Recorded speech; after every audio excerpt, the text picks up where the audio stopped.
what is the importance of this day? Generally, environment is such a thing that it includes all the biotic and abiotic components. And here we are celebrating, as nowadays urbanization, industrialization has grown, and environment is getting destroyed day by day, and it is getting polluted by human activities. So, protection of the environment and awareness of the environment, such as some issues like marine pollution, human overpopulation, global warming, sustainable development, sustainable consumption, and wildlife. These are very important aspects for the future health. So, this is the World Environment Day is a global platform which is celebrated every year since 5th June 1974, and more than 143 countries participated in this to celebrate Environment Day. And this year's theme, generally we celebrate every year with a particular theme. So this year's theme is land restoration, desertification, as well as drought resilience. So, what is land restoration? What is desertification, and what is resilience? Here there are three aspects. How do we restore the land? This is the picture which is showing save me, Mother Earth, you need to save me. That means here the land is not under the control of us. Now the land is not under the control. Okay, how to save the land? The land consists of biotic, abiotic things, plants, animals, and all together is known as ecosystem. We tell the word, a single word for the whole earth as ecosystem. And how the ecosystem functions? The ecosystem functions when all the activities, that means here water, air, as well as soil, when all the activities go in equilibrium. And here water cycle, nitrogen cycle, okay, oxygen, etc. When all are in balanced condition, then only the environment functions well. Otherwise, the environment is always polluted. See here, the land consists of water as well as we find water in oceans, rivers, lakes, ponds, etc.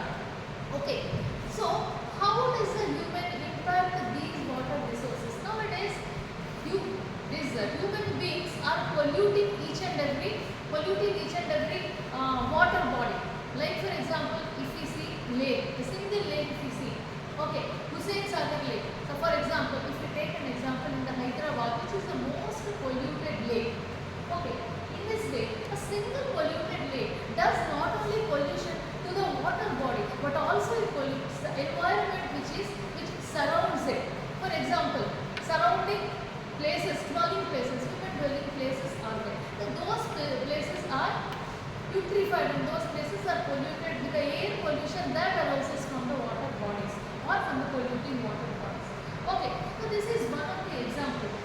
And one more example is we can take the Kashi river, which is the most polluted. Right. So, and air. Air is most polluted nowadays. Okay, so air consists of 78% of nitrogen, 21% of oxygen, 1% of carbon, and other inert gases. Now, the atmosphere includes two types of generally primary pollutants as well as secondary pollutants. So, primary pollutants are the pollutants which directly come from the chimneys of industries.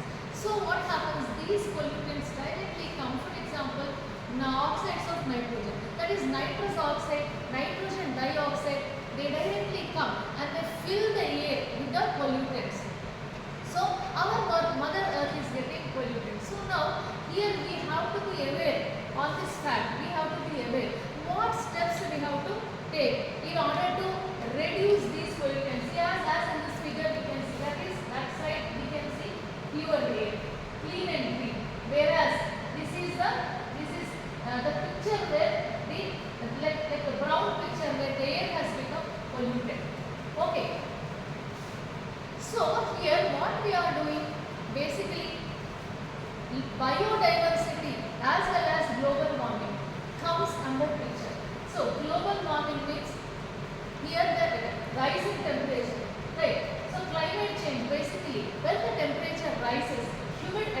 atmosphere rises and here the temperature increases and therefore it is leading to the thing called as global warming, and which is responsible for the climate change and which is responsible for the greenhouse gases. Greenhouse gases go into the atmosphere and basically carbon dioxide, and because of which our planet Earth is getting warm. Okay, and this is due to greenhouse gases. So what is greenhouse gases? They trap the atmosphere, they trap the heat inside the Earth's atmosphere, leading to global warming. So therefore here this agenda, like this year's agenda, is basically for balancing all the cycles like water cycle, carbon, oxygen and nitrogen cycle. If these cycles are balanced, we need to see that all the cycles are balanced. Okay, proper water, proper food, proper air we get, so that here our Mother Earth is safe. And for that, some of the steps to be taken are afforestation practices and green energy conservation, green energy buildings, afforestation, as well as construction of rainwater harvesting pits in each and every house, and utilization of natural energy like solar energy, wind energy. Thank you.